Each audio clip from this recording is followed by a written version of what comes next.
নমস্কার প্রিয় দর্শক বন্ধুরা, আমি আপনাদের অ্যাডভাইজার ফ্রেন্ড অঙ্কন সর্বপ্রথম অ্যাস্ট্রো অ্যাডভাইজার চ্যানেলে আপনাদেরকে জানাই স্বাগতম। আজকে আমরা আলোচনা করব কর্কট লগ্ন ও কর্কট রাশি সাপেক্ষে 12টি ঘরে দেবগুরু বৃহস্পতির অবস্থান এবং তার ফলাফল সম্পর্কে। কর্কট লগ্ন সাপেক্ষে দেবগুরু বৃহস্পতি সর্বোচ্চ রাজ্যকারী গ্রহ হয়ে থাকে। তার কারণ সে কিন্তু ভাগ্যের অধিপতি। তো কর্কট লগ্ন সাপেক্ষে দেবগুরু বৃহস্পতি 12টি ঘরে বসে কোন কোন দিক থেকে আপনাদেরকে শুভ ফলাফল দেবে সেই বিষয়টা নিয়ে আজকে আমরা বিস্তারিতভাবে আলোচনা করব। তো ভিডিও শুরু করবার পূর্বে আপনাদের কাছে একটাই অনুরোধ, আপনাদের যাদের আমার ভিডিও ভালো লাগছে তারা অবশ্যই চ্যানেলটিকে সাবস্ক্রাইব করবেন এবং যারা আমার সাথে যোগাযোগ করতে চাইছেন স্ক্রিনে দেওয়া নাম্বারে হোয়াটসঅ্যাপ মেসেজের মাধ্যমে যোগাযোগ করতে পারেন। তো আসুন শুরু করা যাক।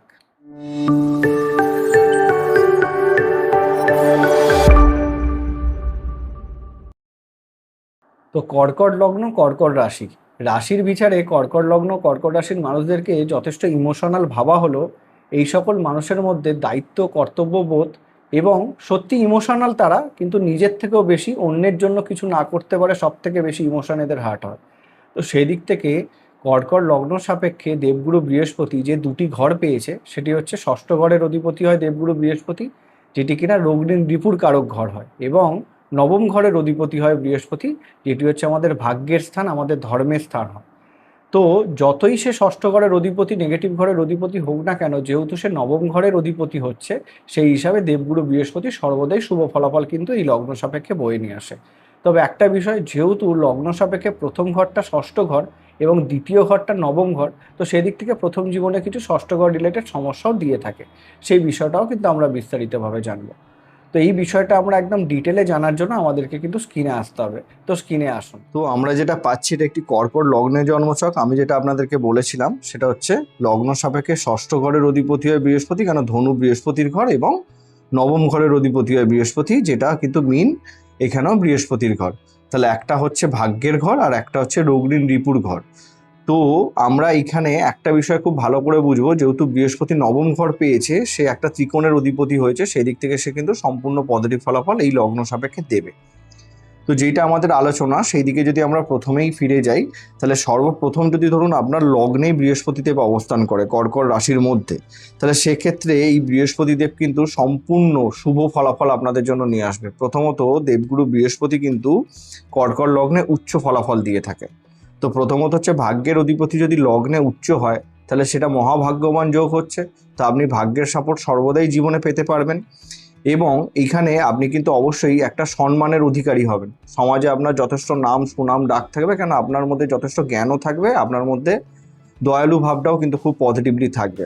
ভাগ্যের সাপোর্ট তো সর্বদাই পাবেন, এবং আধ্যাত্মিক কথা সেটাও কিন্তু আপনার মধ্যে বেশ ভালো রকম থাকবে, আধ্যাত্মিক জ্ঞানও থাকবে আপনার মধ্যে। নেতৃত্ব দেওয়ার ক্ষমতাও কিন্তু দেবগুরু বৃহস্পতির লগ্নে অবস্থান, বৃহস্পতি উচ্চ হয়ে সেক্ষেত্রে কিন্তু আপনাকে দেওয়ার একটা ভালো জায়গা তৈরি করবে। এবং শারীরিক দিক থেকেও যথেষ্ট আকর্ষণীয় আপনার পার্সোনালিটি হবে, এবং ব্যক্তিত্বের মধ্যেও কিন্তু একটা পজিটিভনেস অবশ্যই থাকবে। এবং সব রকম দিক থেকে যদি দেখি, লগ্নে বৃহস্পতির অবস্থান কিন্তু সর্বোচ্চ শুভ হয়। তবে যেহেতু সে ষষ্ঠ ঘরের অধিপতি হয়ে আপনার লগ্নে বসে আছে, এইটা একটা বিষয় মাথায় রাখতে হবে। যেরকম নবমের ক্ষেত্রে এতগুলো শুভ জায়গা বললাম, ষষ্ঠের ক্ষেত্রে কিন্তু আপনাকে আপনার খাওয়া দাওয়া নিয়ন্ত্রণ করতে হবে, না হলে কিন্তু আপনি হেলদি হয়ে যেতে পারেন বা ভীষণ মোটা হয়ে যেতে পারেন।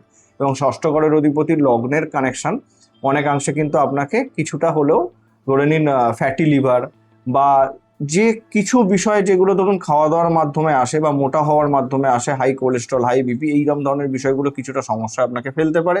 এবং আর একটা বিষয়, অধিক আত্মমর্যাদা বোধ বা অহংকার বোধ কিন্তু আপনার চলে আসতে পারে। আমরা শুধু জানি সূর্যই আত্মমর্যাদা বোধকে বাড়ায়, কিন্তু অনেকাংশে দেবগুরু বৃহস্পতিও বাড়িয়ে ফেলে। তো এই বিষয়টাকে আপনাদেরকে কিন্তু নিয়ন্ত্রণ করতে হবে, তাহলেই ভালো। দেবগুরু বৃহস্পতি 3টে দৃষ্টি, পঞ্চম দৃষ্টিতে আপনাকে অবশ্যই সাফল্য দেবে। আপনার শিক্ষা, আপনার সম্পর্কের দিক থেকে যদি আমরা দেখি, সন্তান সুখের ক্ষেত্রেও বৃহস্পতির এই দৃষ্টি খুব শুভ। সপ্তম দৃষ্টি তার নিচস্থ ঘরে পড়ছে, তবুও আমি এখানে আপনাদেরকে বলতে পারি দাম্পত্য জীবনে দেবগুরু বৃহস্পতিদেব সুখ নিয়ে আসবে। এবং নবম দৃষ্টি পড়বে তার নিজের ঘর, নবম ঘর, অর্থাৎ ভাগ্যের থেকেও আপনাকে কিন্তু সম্পূর্ণরূপে সাপোর্ট দেবগুরু বৃহস্পতি এখানে কিন্তু দেবে।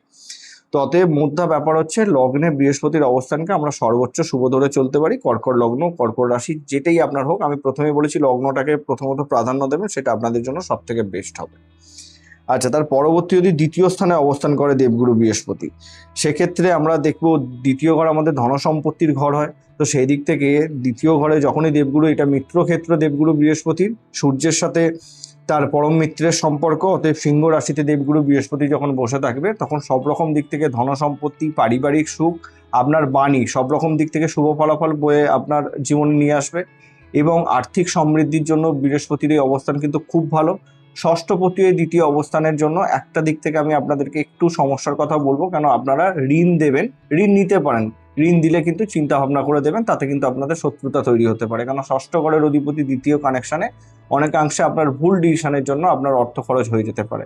কিন্তু নবম ঘরের অধিপতিও দ্বিতীয় স্থানে বসে আছে, অতএব সেই দিক থেকে যদি আমরা দেখি এখানে কিন্তু যথেষ্ট শুভ ফলাফল বয়ে নিয়ে আসবে আর্থিক সমৃদ্ধির দিক থেকে। এবং সূর্য যদি জন্মছকে স্ট্রং অবস্থাতে বসে থাকে, আপনার বাণী হবে ভীষণ স্ট্রং, আপনার কথাবার্তার মাধ্যমে কিন্তু একটা ভারিত্ব থাকবে। খুব ভালো কানেকশন হিসাবে আমরা ধরতে পারি, খুব ভালো রাজনীতিবিদও তারা হতে পারে এবং খুব ভালো বলতে পারেন অ্যাডভাইসারও হতে পারে। ধনসম্পত্তির জন্য খুবই ভালো এই অবস্থান। আমরা যদি দৃষ্টিটাকে এখান থেকে দেখি তাহলে পঞ্চম দৃষ্টি কোথায় পড়বে, এখানে ষষ্ঠ স্থানে পড়বে। তো রোগ ঋণ রিপুর ঘর, তো আমি এই কারণে আপনাদেরকে বললাম কিছুটা সাবধানতা আপনাদেরকে অবলম্বন করতেই হবে সব রকম ঋণের দিক থেকে সব থেকে বেশি করে। এবং সপ্তম দৃষ্টি কোথায় পড়বে, অষ্টম স্থানে পড়বে। কিছুটা খাওয়া দাওয়া নিয়ন্ত্রণ আপনাদেরকে করতে হবে। এবং অবশ্যই যেহেতু অষ্টমে দৃষ্টি পড়ছে, এখানে সব থেকে আগে যেটা উঠে আসবে সেটা কিন্তু আপনাদের ধনসম্পত্তিকে নিজের মানে বুদ্ধি করে আপনাদেরকে ধরে রাখতে হবে। ধনসম্পত্তির অধিপতি তো আপনারা হবেন, কিন্তু সেটাকে বুদ্ধি করে ধরে রাখতে হবে। এবং আপনার এখানে নবম দৃষ্টি কোথায় পড়বে, কর্মস্থানে পড়বে।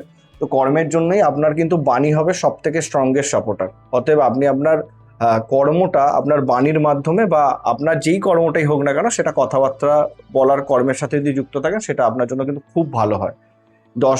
ষষ্ঠ ঘরের অধিপতি দ্বিতীয় এবং দশমের কানেকশন, এরা খুব ভালো সাংবাদিক হতে পারে, খুব ভালো বলতে পারেন সঞ্চালক হতে পারে, ভালো অ্যাঙ্কার হতে পারে, সেই জায়গাটাও কিন্তু তার জন্মছক অনুযায়ী থাকছে। যদি তৃতীয় স্থানে অবস্থান করে, তৃতীয় স্থানের ক্ষেত্রে এটা পরিশ্রম পরাক্রমের ঘর হয়, তবে সর্বোচ্চ নেগেটিভ কখনোই হয় না। দেখুন, ভাগ্যের অধিপতি তৃতীয় স্থানে বসে আছে মানে পরিশ্রম আপনাদেরকে খুব ভীষণভাবে করাবে, এটা আপনাদেরকে ধরে চলতে হবে। কিন্তু যদি পরিশ্রম করতে পারেন তাহলে জীবনের সাফল্য অবশ্যই থাকবে। পরিশ্রম পরাক্রম করবার ক্ষমতা কিন্তু আপনাদের মধ্যে খুব ভালো থাকবে, সাহস থাকবে, দক্ষতা খুব পজিটিভলি থাকবে যে কোনো যোগাযোগ ব্যবস্থার ক্ষেত্রে, কেন কমিউনিকেশনের ঘর হয় এটা। ভাই বোনেদের সাপোর্ট সর্বদাই জীবনে পাবেন এবং ভাই বোনেদেরকে সাপোর্টও আপনারা দেবেন।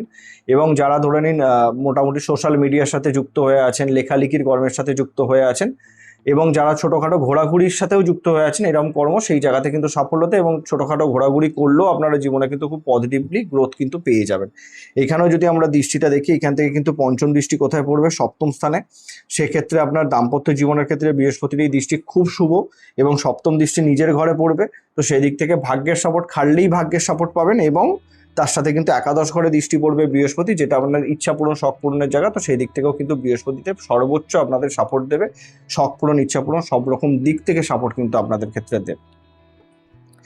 এরপরে যদি আমরা ধরে নিয়ে চলে আসি দেবগুরু, একটা বিষয় আপনি আপনাদেরকে বলে রাখছি, দেবগুরু বৃহস্পতি তৃতীয় কানেকশন খাটাবে প্রথম জীবনে, এটা মাথায় রাখবেন। কিন্তু যদি চতুর্থ স্থানে বসে থাকে দেবগুরু বৃহস্পতি, এটা কিন্তু তুলা রাশি, যেটা দেবগুরুর শত্রু রাশি। এখানে কিন্তু আমাদেরকে বৃহস্পতির সাথে শুক্রের সময়গত বন্ধুত্ব দেখতে হবে। সময়গত বন্ধুত্বের সূত্র প্রথমেই বলে দিচ্ছি, এইখানে যদি দেবগুরু বৃহস্পতি বসে থাকে তাহলে শুক্রদেব যদি পরবর্তী তিনটে ঘর, অর্থাৎ যদি এখানে বৃশ্চিক, ধনু অথবা মকরে বসে থাকে, অথবা আগে তিনটে ঘর কন্যা, সিংহ এবং কর্কটে বসে থাকে, তাহলে সেক্ষেত্রে দেবগুরু বৃহস্পতি এবং শুক্রের মধ্যে সময়গত বন্ধুত্ব হবে। তখন দেবগুরু বৃহস্পতি কিন্তু চতুর্থ স্থানে বসে সম ফলাফল দেবে, শত্রু ফলাফল দেবে না, কেন বৃহস্পতি আর শুক্র একে অপরের নৈসর্গিক শত্রু। তো সেই হিসাবে দেবগুরু বৃহস্পতি কিন্তু চতুর্থ স্থানে বসে সর্বোচ্চ পজিটিভ হয়ে যাবে যদি তাৎকালীন মিত্রতায় বসে থাকে। তখন চতুর্থ ঘর কিসের ঘর হয়, আমাদের সুখের ঘর হয়, খুব সেন্সিটিভ ঘর হয়, মাতৃসুখে বৃদ্ধি করবে, বাড়ি গাড়ি জমি সব কিছুর দিক থেকে আপনাদেরকে সাপোর্ট দেবে, শিক্ষায় সাফল্য, মানসিক শান্তি সব রকম দিক থেকে, গৃহ সম্পত্তির দিক থেকে খুবই আপনারা পজিটিভলি থাকবেন। এবার যদি তাৎকালিক শত্রুতায় চলে যায়, যদি এই তিনটে ঘর বা এই তিনটে ঘরে না থাকে, ধরুন সাথে থাকলেও শত্রু, সেক্ষেত্রে কিন্তু আমি যে কটা ফলাফল বললাম সব জায়গাতে কিন্তু প্রথমে সংঘর্ষ নিয়ে আসবে, তারপরেই কিন্তু আপনাদেরকে সাফল্য লাভের জায়গা তৈরি করবে। এই বিষয়টা মাথায় রাখবেন। আর যদি তাৎকালিক মিত্রতা থাকে, তার দৃষ্টিটাও খুব শুভ হবে, কেন পঞ্চম দৃষ্টি অষ্টমে পড়বে। তো অবশ্যই এই জায়গা থেকে আপনাদের নবম ঘরের অধিপতি অষ্টমে দৃষ্টি মানে আধ্যাত্মিক জ্ঞান আপনাদের ভীষণ থাকবে, স্যাক্রিফাইস কম্প্রোমাইজ করবার ক্ষমতা ভীষণ থাকবে। সপ্তম দৃষ্টি দশমে পড়ছে মানে আপনারা কিন্তু কর্মের দিক থেকে যে কোনো শিক্ষামূলক কর্মের সাথে যুক্ত হয়ে সাফল্য লাভ করতে পারেন, বাড়িতে থেকে কোনো বিজনেস করে জীবনে সাফল্য লাভ করতে পারেন। এবং এইখান থেকে যদি আমরা নবম দৃষ্টিটা দেখি, সেক্ষেত্রে কিন্তু আপনাদের চলে আসবে দ্বাদশ স্থানে। অতএব এই জায়গাতে বললাম যেটা, যে ব্যয় আপনাদেরকে নিয়ন্ত্রণ করতে হবে। প্রথম ব্যাপার, বৃহস্পতি ষষ্ঠ ঘরের অধিপতি দ্বাদশের কানেকশন দিচ্ছে মানে ব্যয় নিয়ন্ত্রণ করতে হবে। তবে হ্যাঁ, এই দিক থেকে আমি একটা বিষয় আপনাদেরকে বলতে পারি যে ব্যয়টা সর্বাপেক্ষা নেগেটিভ খাতে হবে না, আধ্যাত্মিক খাতে ব্যয় হবে, সেটাই ভালো, মানে শুভ খাতে ব্যয় করা হবে দেবগুরু বৃহস্পতি। এবার যদি তাৎকালিক শত্রুতায় বসে যায় তখন কিন্তু সেই ব্যয়টাই অশুভ খাতে বা নেগেটিভ খাতে চলে যাবে, যেটাকে আপনাদেরকে নিয়ন্ত্রণ করতে হবে। দেবগুরু বৃহস্পতি তাৎকালিক মিত্রতায় থাকাটা চতুর্থ স্থানে সব থেকে শুভ হিসাবে ধরা হবে। এরপরে যদি পঞ্চম স্থানে বসে থাকে, পঞ্চমে দেবগুরু বৃহস্পতির অবস্থান নবম ঘরের অধিপতি হয়ে সন্তানের ঘর হয়, শিক্ষার ঘর হয়, প্রেমের ঘর হয়। প্রথমত হচ্ছে পঞ্চম নবম কানেকশন যখনই জন্মছকে আসবে সেক্ষেত্রে কিন্তু এখানে উচ্চশিক্ষার যোগ নির্মাণ করবে। কিন্তু যেহেতু সে ষষ্ঠ ঘরের অধিপতি হয়, তার মূল ত্রিকোণ ঘর কিন্তু এখানে ধনু, তো সেই হিসাবে যেহেতু তার আগের ঘর মানে এখানে ধনুর দ্বাদশতম ঘর হচ্ছে বৃশ্চিক, তাহলে সেই হিসাবে প্রথম দিকটাতে কিন্তু সংঘর্ষ দেবে। এটা আপনারা মিলিয়ে দেখবেন, যতই রাজযোগ তৈরি হোক না কেন প্রথম দিকটাতে কিন্তু সংঘর্ষ দেবেই দেবে। সেটা সন্তান সুখের ক্ষেত্রে ধরুন, প্রেম সম্পর্কের ক্ষেত্রে ধরুন, এডুকেশনের ক্ষেত্রে ধরুন। কিন্তু একটা সময়ের পর থেকে পঞ্চমে দেবগুরু বৃহস্পতির অবস্থান, কেন যেহেতু প্রথমে ষষ্ঠ ঘর আসছে অতএব কিছুটা নেগেটিভ ফলাফল, তারপরে নবম ঘর আসছে সম্পূর্ণ পজিটিভ ফলাফল। সেই অ্যাঙ্গেল থেকে যদি আমরা দেখি, প্রথম জীবনে কষ্ট, তারপরে কিন্তু সন্তান সুখ, উচ্চশিক্ষায় সাফল্য, প্রেম, বিদ্যা, বুদ্ধি সব রকম দিক থেকে পজিটিভ ইম্প্যাক্ট দেবে। এবং এই সকল মানুষের আধ্যাত্মিক বিদ্যা গ্রহণ করবার ক্ষমতা ভীষণ থাকে, আধ্যাত্মিক জ্ঞানও ভীষণ থাকে, খুব ভালো জ্যোতিষী এরা হতে পারে। এবং এর সাথে পঞ্চমে দেবগুরু বৃহস্পতির অবস্থান, সামাজিক পরিচিতি তাদের খুব স্ট্রং হতে পারে। এই দিকটাও কিন্তু খুব ভালো। আমরা যদি দৃষ্টিটাকে দেখে নিই তাহলে এখান থেকে পঞ্চম দৃষ্টি কোথায় যাবে, অবশ্যই নবম স্থানে নিজের ঘরে। তো সেই দিক থেকে আমরা ধরে নিতে পারি উচ্চশিক্ষায় সাফল্যের জায়গা থাকবে। এবং সপ্তম দৃষ্টিতে যদি আমরা দেখি একাদশ স্থানে, তো আয় উন্নতির জন্য খুব ভালো এই অবস্থান। এবং এখান থেকে যদি আমরা দেখি তার নবম দৃষ্টি যাবে কিন্তু একদম লগ্নে পঞ্চম থেকে, তাহলে সেক্ষেত্রেও যদি আমরা দেখি তার বলা যেতে পারে যে তার পার্সোনালিটি যথেষ্ট আকর্ষণীয় হবে। সব রকম দিক থেকেই পজিটিভ এই অবস্থান, এটা আমরা ধরে চলতে পারি। আর একটা বিষয় বলে রাখলাম যে ষষ্ঠ ঘরের অধিপতি সেহেতু একটু সমস্যা কিন্তু সে প্রথমে দেবে, তারপরে উন্নতি দেবে। এবার যদি ষষ্ঠ স্থানে বসে থাকে, নিজের ঘর, রোগ ঋণ রিপুর ঘর হয়। কিন্তু একটা বিষয় আপনাদেরকে খুব পরিষ্কার করে প্রথমে বলেছি যে যেই ঘরে ধরুন এইখানে বৃহস্পতির এই একটা ঘর, এই একটা ঘর, তো বৃহস্পতির এইটা নেগেটিভ ঘর, এটা খুব পজিটিভ ঘর। তো নেগেটিভ ঘরে বৃহস্পতি বসে থাকলেও বৃহস্পতি তো স্ট্রং হচ্ছে আপনার জন্মছকে, যেহেতু সে নিজের ঘরে বসে আছে, অতএব সে কিন্তু এই ঘরটাকেও স্ট্রং করবে আর এই ঘরটাকেও স্ট্রং করবে। তা অতএব ষষ্ঠ ঘরকে স্ট্রং করছে মানে কি, ষষ্ঠ ঘর কি সর্বদাই রোগ ঋণ রিপুকেই দেখায়? সেটা কিন্তু নয়। ষষ্ঠ ঘর থেকে আমরা শত্রু জয়ের জায়গাও দেখি। তো অতএব খুব সহজে আপনারা শত্রুতা থেকে জয় করতে পারবেন, কোনো শত্রু আপনার কিছু করতে পারবে না। চাকরির জীবনে উন্নতি, প্রতিযোগিতামূলক কর্মের জীবনে উন্নতি, বা বলা যেতে পারে চিকিৎসা বা সেবামূলক কর্মের জায়গাতে উন্নতি কিন্তু দেবগুরু বৃহস্পতি ষষ্ঠ স্থানে নিয়ে আসতে পারে। তবে সমস্যার জায়গা তো অবশ্যই আছে, ষষ্ঠে বৃহস্পতি বসে থাকছে মানে আপনাদেরকে মোটা করে দিতে পারে। তো এই দিক থেকে যদি দেখি দেবগুরু বৃহস্পতির ওপর যদি কোনো নেগেটিভ গ্রহের দৃষ্টি পড়ে যায়, রাহু বা শনি, তাহলে সেক্ষেত্রে দীর্ঘকালীন রোগে দেবগুরু বৃহস্পতি আপনাদেরকে ফেলে দিতে পারে। তো এইটা একটা নেগেটিভ ইম্প্যাক্ট। এবার এছাড়াও আমি বলবো, যেহেতু সে নবম ঘরের অধিপতি ষষ্ঠে বসে আছে, ঋণ নেওয়া থেকে একটু বিরত থাকতে হবে। কিন্তু স্বাস্থ্য সংক্রান্ত বিষয়তে সতর্ক আপনাদেরকে থাকতে হবে। এইখান থেকে যদি আমরা দৃষ্টিটা দেখি, পঞ্চম দৃষ্টি আপনার কর্মস্থানে পড়বে। তো সেই হিসাবেই বললাম যে চাকরি জীবন, প্রতিযোগিতামূলক কর্মের জায়গাতে জীবনে চরম উন্নতির জায়গা কিন্তু দেবগুরু বৃহস্পতি নিয়ে আসবে। দ্বাদশে দৃষ্টি দিচ্ছে ষষ্ঠ স্থান থেকে, নবম ঘরের অধিপতি দ্বাদশ স্থানকে কানেকশনে নিয়ে আসছে। অতএব জন্মস্থান থেকে দূরে বিদেশ যাত্রার মাধ্যমে জীবনে সাফল্য নিয়ে আসবে। তবে হ্যাঁ, এইখানে আপনাদের অর্থ কিছু খরচ হতে পারে আপনাদের শারীরিক সমস্যার জন্য, এই বিষয়টা আপনাদেরকে মাথায় রাখতে হবে। এবং যেহেতু দ্বিতীয় স্থানে দৃষ্টি পড়ছে, অতএব আপনাদের বাণী হবে খুব স্ট্রং। ধনসম্পত্তির জন্য এই কানেকশনটা খুব ভালো, কিন্তু খুব চিন্তা ভাবনা করে আপনাদেরকে ব্যয় করতে হবে। আর সব থেকে পজিটিভলি ঋণ আর স্বাস্থ্য নিয়ে যতটা সতর্ক আপনারা থাকতে পারবেন, ততটাই কিন্তু দেবগুরু বৃহস্পতি এখানে আপনাদেরকে সাফল্য কিন্তু দিয়ে দেবে। আচ্ছা, যদি সপ্তম স্থানে বসে থাকে দেবগুরু বৃহস্পতি, এখানে কিন্তু নীচ হয়ে যায়। এটা সর্বোচ্চ প্রথমে মাথায় রাখবেন। এই জায়গাতে দাঁড়িয়ে একটা বিষয় আপনাদেরকে বুঝতে হবে, দেবগুরু বৃহস্পতি যখনই নিচস্থ হয়ে যাবে তখন কিন্তু নেগেটিভ ফলাফল বয়ে নিয়ে আসবে। তো এইখানে একটা বিষয় আপনাদেরকে উঠে আসবে যে আমরা জানি সপ্তম ঘর আমাদের দাম্পত্য জীবনের ঘর হয়। এবার দেবগুরু বৃহস্পতি যদি নিচ অবস্থাতে বসে থাকে, তার যদি নিজ ভঙ্গ না হয়, তখন সেক্ষেত্রে কিন্তু সমস্যার জায়গা আসবে। এবার এইখানে দেখুন, নিজ ভঙ্গের ক্ষেত্রে একটা বিষয় সর্বোচ্চ আপনাদেরকে মাথায় রাখতে হবে যে নিজ ভঙ্গ হচ্ছে কিনা সেটা কি করে দেখবেন, সেটা কি করে বুঝবেন। প্রথমত হচ্ছে দেবগুরু বৃহস্পতি যদি ধরে নিন শনির সাথে, এখানে প্রথমত হচ্ছে এটা শনির ঘর, মকর শনির ঘর হয়। তো এইখানে প্রথমত হচ্ছে শনি আর বৃহস্পতির মধ্যে আমি বেশিরভাগ জন্মছকের ক্ষেত্রে দেখেছি ক্ষেত্র বিনিময় যোগ হয়েছে। তো সেই দিক থেকে যদি আমরা দেখি এইখানে কিন্তু দেবগুরু বৃহস্পতি যদি ক্ষেত্র বিনিময় যোগ করে ফেলে তাহলে সেক্ষেত্রে কিন্তু তার নীচভঙ্গ হয়ে যাবে। এবং সব থেকে বড় যে বিষয়, দেবগুরু বৃহস্পতি কিন্তু এই রাশিতে 5 ডিগ্রি অবধি নিচস্থ থাকে। তো অতএব 5 ডিগ্রির ওপরেও যদি দেবগুরু বৃহস্পতি চলে যায় তাহলে সেক্ষেত্রেও কিন্তু দেবগুরু বৃহস্পতি নীচভঙ্গ হয়ে যাচ্ছে। এবার ক্ষেত্র বিনিময় যোগটা কি? যদি বৃহস্পতি এই ঘরে বসে থাকে, শনি যদি মিনে বসে থাকে, অথবা শনি যদি ষষ্ঠে বসে থাকে, তাহলে সেক্ষেত্রেও বৃহস্পতি আর শনির ক্ষেত্র বিনিময় যোগ হচ্ছে। আমি তবে বলবো সপ্তম আর নবমের ক্ষেত্র বিনিময় যোগটা সব থেকে শুভ হয়। বিবাহের পরে তাদের জীবনে ভাগ্যান্নতি, কর্মান্নতি সব রকম দিক থেকে ভালো হয়। তবে খালি দেখে নিন যে 5 ডিগ্রির যদি ওপরে থাকে তাহলে অবশ্যই দেবগুরু বৃহস্পতি ব্যবসায় সাফল্য দেবে, দাম্পত্য জীবনে বোঝাপড়াতে খুব ভালো রাখবে এবং শুভ বিবাহিত জীবন এবং ভালো জীবনসঙ্গী বা জীবনসঙ্গিনী আপনারা কিন্তু পেতে পারেন। যদি সেখানে নিচস্থ হয়ে যায়, এই সকল প্রত্যেকটা ক্ষেত্রে কিন্তু বাধার জায়গা থাকবে, সমস্যা কিন্তু আসবে দাম্পত্য জীবন এবং ব্যবসার ক্ষেত্রেও, ব্যবসার উন্নতির ক্ষেত্রেও বাধা চলে আসবে। দৃষ্টির ক্ষেত্রে সেম, যদি পজিটিভ থাকে তাহলে একাদশে দৃষ্টি কিন্তু আপনাদের আর্থিক স্টেবিলিটি ভালো করবে এবং লগ্নে দৃষ্টি আপনাদেরকে জীবনে উন্নতি করতে হেল্প করবে বা আপনার পার্সোনালিটিকে স্ট্রং করবে। এবং এখানে যদি আমরা দেখি নবম দৃষ্টি যেটা হচ্ছে আপনার পড়বে কিনা তৃতীয় স্থানে, তাহলে সেক্ষেত্রেও আমরা যদি দেখি এখানে অবস্থানে তৃতীয় দৃষ্টি মানে অধিক পরিশ্রম করাবে কিছু অংশে। তবে যোগাযোগ ব্যবস্থার জন্য এই দৃষ্টি কিন্তু খুব ভালো। বারংবার বলছি, দেখে নেবেন দেবগুরু বৃহস্পতি নিচস্থ হয়ে আছে কিনা। যদি নিচস্থ থাকে ফলাফলে কিন্তু ভীষণ নেগেটিভ ইম্প্যাক্ট আসবে, কেন ভাগ্যের অধিপতি সপ্তম স্থানে নিচস্থ মানে বিবাহের পরে ভাগ্য আরো খারাপ বা আরো ক্ষতি করে দেবে। এটা বিষয় মাথায় রেখে আপনাদেরকে চলতে হবে। আর আমি লাস্টে অবশ্যই আপনাদেরকে কিভাবে দেবগুরু বৃহস্পতি যদি নিচস্থ থাকে বা দেবগুরু বৃহস্পতি রত্ন পড়া যাবে কিনা সেই বিষয়টা নিয়ে অবশ্যই আপনাদেরকে জানিয়ে দেবো। তার পরবর্তী যদি অষ্টম স্থানে থাকে দেবগুরু বৃহস্পতি, দেখুন ষষ্ঠপতি অষ্টমে চলে গেছে, এটা কিন্তু একটা বিপরীত রাজযোগের সূত্র লাগু হবে। বিপরীত রাজযোগের সূত্র কি? যে ষষ্ঠ অষ্টম এবং দ্বাদশ ঘরের অধিপতি যদি ষষ্ঠ অষ্টম দ্বাদশে বসে থাকে এবং তার সাথে লগ্নাধিপতি, কর্কটের লগ্নাধিপতি স্বয়ং চন্দ্র হয়, চন্দ্র যদি স্ট্রং অবস্থাতে বসে থাকে তাহলে সেক্ষেত্রে হয়ে যায় বিপরীত রাজযোগ। বিপরীত রাজযোগটা কি? একদম আপনাদেরকে দেয়ালে পিঠ থেকে তবে সাফল্য দেবে।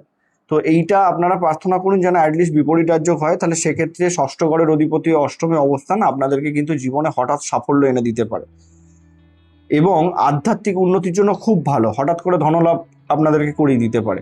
কিন্তু সে তো ভাগ্যের অধিপতি, ভাগ্যের অধিপতিও যখন অষ্টম ঘরে থাকবে নিজের ঘরে দ্বাদশ স্থানে, তাহলে সেক্ষেত্রে কি হবে? জীবনে ওঠানামা ভীষণ থাকবে। বৃহস্পতির সাথে শনির অন্তর্দশা বা শনির সাথে বৃহস্পতির অন্তর্দশায় মৃত্যুতুল্য কষ্টভোগেরও যন্ত্রণা আপনাদেরকে দিতে পারে। এইটা কিন্তু একটা নেগেটিভ অবস্থান হয়ে যাবে। এবার এখানে তাৎকালিক মিত্রতার থেকেও শনির সাথে দেবগুরু বৃহস্পতি সম হয়, এখানে তাৎকালিক মিত্রতার থেকেও আমি বলবো আপনার লগ্নপতি চন্দ্র যেন স্ট্রং থাকে। এখানে বৃহস্পতির পেছনে না দৌড়ে আপনারা আপনাদের লগ্নপতি চন্দ্রকে স্ট্রং করুন যদি এখানে আপনাদের অষ্টমে বসে থাকে, না হলে কিন্তু সমস্যায় পড়বেন, আপনারা ভীষণভাবে সমস্যায় পড়বেন। কেন এখান থেকে যদি আমরা দৃষ্টিটাও দেখি, দ্বাদশে দৃষ্টি অযথা ব্যয় করাবে, এখান থেকে সপ্তম দৃষ্টি আপনার দ্বিতীয় স্থানে আর্থিক সম্পত্তির ক্ষেত্রে ক্ষতির জন্য একটা কারণ হয়ে দাঁড়াবে এবং এখানে চতুর্থ দৃষ্টি গৃহসুখেও কিন্তু আপনার বাধার কারণ হয়ে দাঁড়াবে। অতএব অষ্টমের কানেকশনটা আপনাদেরকে একটু সেন্সিটিভলি দেখতে হবে। তবে সবটাই নেগেটিভ নয়। এখানে লগ্নপতি যদি স্ট্রং থাকে, প্রথমেই বলেছি আধ্যাত্মিক উন্নতির জন্য খুব ভালো এবং দীর্ঘায়ু আপনার হবে। অষ্টম ঘর আয়ুর ঘর হয়, গুপ্ত বিদ্যার প্রতি আপনার আগ্রহ থাকবে এবং সেটা আপনি খুব ভালো রকম জানবেন এবং হঠাৎ করে ধনসম্পত্তি লাভ সেটাও কিন্তু দেবগুরু বৃহস্পতি দিতে পারে। যদি নবম স্থানে বসে থাকে, এটা আমাকে বলতেই হবে না, নিজের ঘরে বসে আছে, অত্যন্ত শুভ এই যোগ, অত্যন্ত ভাগ্যবান মহাভাগ্যবান যোগ নিয়ে সেই জাতক বা জাতিকা জন্মগ্রহণ করেছে। ভাগ্যের সাপত্য সে জীবনে পাবে, ধার্মিক হবে, নৈতিক গুণ তাদের মধ্যে প্রবল থাকবে, নীতি মেনে চলতে ভীষণ ভালোবাসবে তারা, বিদেশ যাত্রায় সাফল্য, উচ্চশিক্ষার ক্ষেত্রে সাফল্য, সব রকম দিক থেকে এই নবম স্থানে অবস্থান দেবগুরু বৃহস্পতির আপনাদেরকে সর্বোচ্চ শুভ ফলাফল বয়ে নিয়ে আসতে দেবে। এবং দৃষ্টিটাও যদি দেখি, লগ্নে দৃষ্টির মাধ্যমে জীবনে গ্রোথ, উন্নতি, সব রকম দিক থেকে উন্নতি নিয়ে আসবে। এবং সপ্তম দৃষ্টি যেটা আপনার তৃতীয় স্থানে পড়বে, পরিশ্রম পরাক্রমের মাধ্যমে জীবনে উন্নতি, ছোট ভাই বোনেদের থেকে সাপোর্ট। এবং এখান থেকে পঞ্চমে যেহেতু নবম দৃষ্টি দেবে, তাহলে সেই জায়গা থেকে আমরা ধরে নিতে পারি আপনার উচ্চশিক্ষাতে, আপনার প্রেম জীবনে, আপনার সন্তান সুখে, আপনার এডুকেশন, সব রকম জায়গা থেকে দেবগুরু বৃহস্পতি কিন্তু নবমে বসে আপনাদেরকে সর্বোচ্চ সাপোর্ট দেবে। বৃহস্পতি দশা বা অন্তর্দশা যখনই পেয়ে যান না কেন, বৃহস্পতি আপনাদেরকে সর্বোচ্চ সাপোর্ট দেবে। এরপরে যদি দশম ঘরে দেবগুরু বৃহস্পতি অবস্থান করে, এটাও তার মিত্রক্ষেত্র মেষ রাশিতে সে বসেছে, ভাগ্যের অধিপতি দশম স্থানে বসে আছে, মানে সে তার নিজের ভাগ্যটাকে নিজেই তৈরি করবে। প্রথমত হচ্ছে কর্মজীবনের সাফল্য এবং উন্নতি, সম্মানপ্রাপ্ত, তারা ভীষণ সম্মান পায়। যখনই দশম স্থানে বৃহস্পতির সাথে কানেকশন হয়, শিক্ষকতার কর্ম, প্রশাসনিক কর্ম, সরকারি কর্ম এবং ফুড ডিপার্টমেন্টের কর্ম, সেই জায়গাতে দেবগুরু বৃহস্পতি কিন্তু ভীষণ সাফল্য দেয়। এবং তার সাথে সমাজে নাম যশ খ্যাতি বৃদ্ধির ক্ষেত্রেও দেবগুরু বৃহস্পতির কিন্তু খুব ভালো সাপোর্ট এই জায়গা থেকে আপনারা পাবেন। আপনারা অ্যাডভাইসমূলক কর্মের সাথেও যুক্ত থাকতে পারেন, বা নিজস্ব যদি খাবারের ব্যবসা করেন সেটার জন্য কিন্তু দেবগুরু বৃহস্পতির অবস্থান এখানে ভীষণ শুভ ধরা হয়। আপনার ধরুন আমি বলছি, আপনার নিজের কর্মজীবনও কিন্তু শুধু আপনি যেই জায়গায় কর্মরত সেই জায়গায় নয়, চারিদিকে আপনার নাম ছড়িয়ে থাকতে পারে। এবং যদি আপনি ধরে নিন খাবারের বিজনেস, রেস্টুরেন্ট বা হোটেল বা এই সকল ধরনের বিজনেস করেন, সেটারও কিন্তু নাম চারিদিকে ছড়িয়ে থাকতে পারে আপনার কর্মের মাধ্যমে। যদি দেবগুরু বৃহস্পতির মহাদশা পেয়ে যান এবং জন্মছকে মঙ্গলও খুব স্ট্রং অবস্থাতে বসে থাকে, তাহলে সেক্ষেত্রে দেবগুরু বৃহস্পতি সর্বোচ্চ উন্নতি কিন্তু আপনাদেরকে দেবে। কেন দশম ঘর থেকে এখানে পঞ্চম দৃষ্টি আপনার দ্বিতীয় স্থানে, মানে আর্থিক স্টেবিলিটির জন্য খুব ভালো, বাণী খুব স্ট্রং, ধন সম্পত্তি লাভের জন্য খুব ভালো। সপ্তম দৃষ্টি চতুর্থ স্থানে পড়বে, সেই জায়গা থেকে গৃহসুখে খুব উন্নতির জায়গা। এবং নবম দৃষ্টি কোথায় পড়বে, এখানে আপনার ষষ্ঠ স্থানে। তো অতএব চ্যালেঞ্জ নেবার জন্য বা প্রতিযোগিতামূলক কর্মজীবনেও কিন্তু ভীষণ সাফল্য এখানে দেবগুরু, রিস্ক নেবার ক্ষমতাটাকে বাড়িয়ে দেবে আপনাকে। তো অতএব এই অবস্থানটা দেবগুরু বৃহস্পতির কিন্তু খুব ভালো অবস্থান হিসাবে আমরা ধরতে পারি। এর পরবর্তী যদি আমরা দেখি, দেবগুরু বৃহস্পতি যদি বৃষ রাশিতে বসে থাকে, এক্ষেত্রে আমাদেরকে সেম তাৎকালিক মিত্রতা দেখতে হবে, যেহেতু বৃহস্পতি আর শুক্র একে অপরের শত্রু হয়। সেম সূত্র আগে বলা আছে, কিন্তু একটা বিষয় আপনাদেরকে দেখে নিতে হবে, যদি তাৎকালিক মিত্রতায় বসে থাকে দেবগুরু বৃহস্পতি, এখানে আয়ের ঘর হয়, একাদশ ঘর লাভের ঘর হয়, ইচ্ছা পূরণের ঘর হয়, সব রকম দিক থেকে ইচ্ছা পূরণ করবে।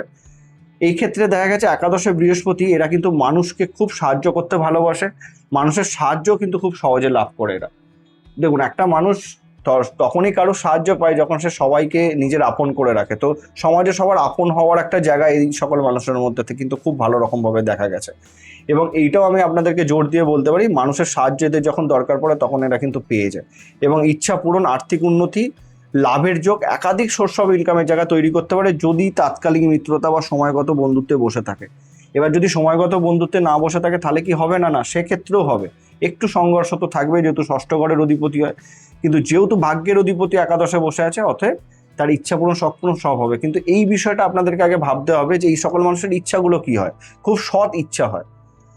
এইরকম নয় যে ধরে নিন আমার লাইফে এন্টারটেনমেন্টটা ভীষণ দরকার, আধ্যাত্মিক জ্ঞান অর্জন, মানুষের পাশে থাকা, মানুষকে সাপোর্ট দেওয়া, এই বিষয়গুলো সব থেকে বেশি করে থাকে। এনজিও বা সামাজিক কর্মে যুক্ত এরা কিন্তু জীবনে ভীষণ সাফল্য লাভ করে।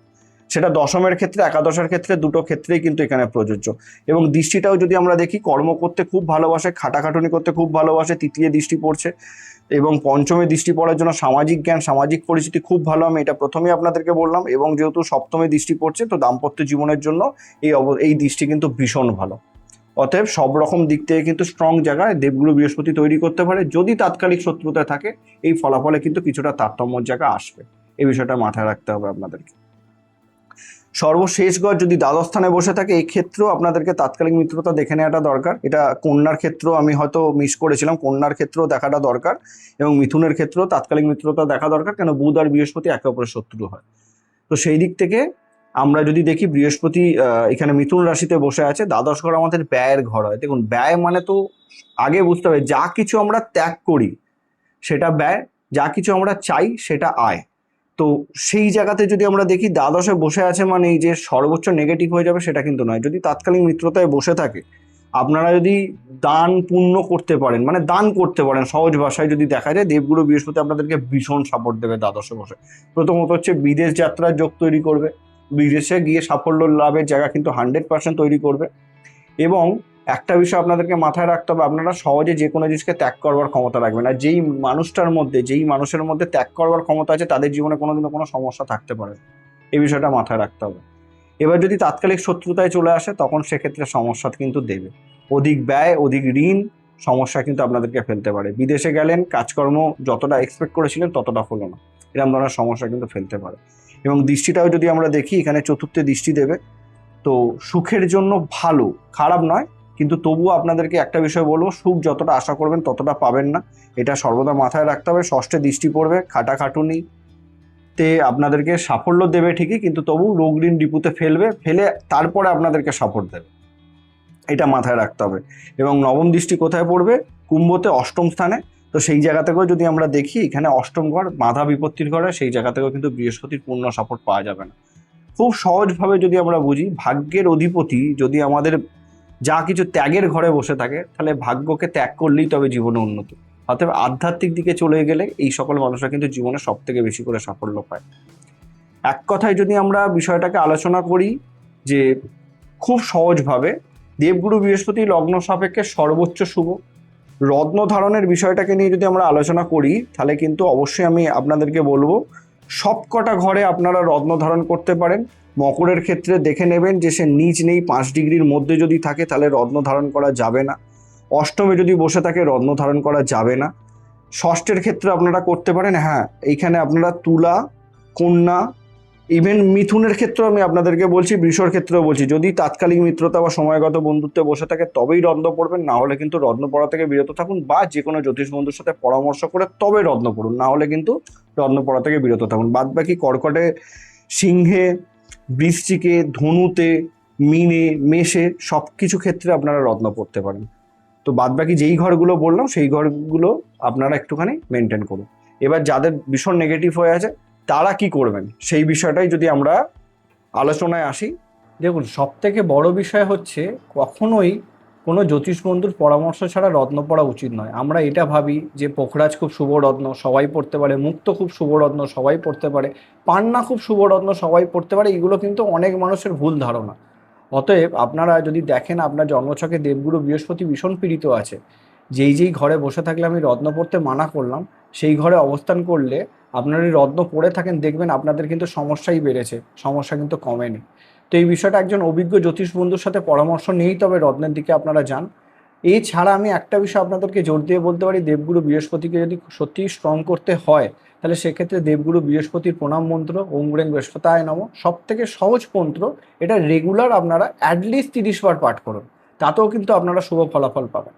এবং সর্বদাই চেষ্টা করবেন, বিষয়টা বলা খুব কঠিন তবুও বলছি আপনাদেরকে, যদি দেবগুরু বৃহস্পতি অষ্টমে বসে থাকে, নিচস্থ হয়ে বসে থাকে, খুবই পীড়িত ফলাফল আপনাদেরকে দিয়ে থাকে, রত্নের মাধ্যমে যদি ফলাফল না পান, তখন আপনারা আপনাদের সামর্থ্য মতো সোনার জিনিস মানুষকে দান করতে পারেন। এবার দেখুন, সোনার জিনিস তো দান করাটা খুব চাপ।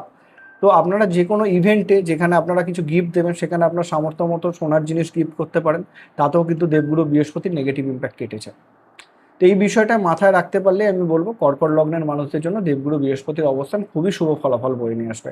অবশ্যই আপনার যারা গুরু আছে তাদের সান্নিধ্যে থাকুন, তাদেরকে প্রণাম করুন, তাদের আশীর্বাদ নিন, তাতেও দেবগুরু বৃহস্পতি কিন্তু খুব স্ট্রং হয়।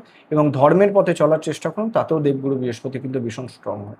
তো এই ছিল আজকে আমাদের কর্কট লগ্ন কর্কট রাশির সাপেক্ষে 12টি করে দেবগুরু বৃহস্পতির অবস্থান নিয়ে আলোচনা। দেখা হচ্ছে পরবর্তী ভিডিওতে। নমস্কার।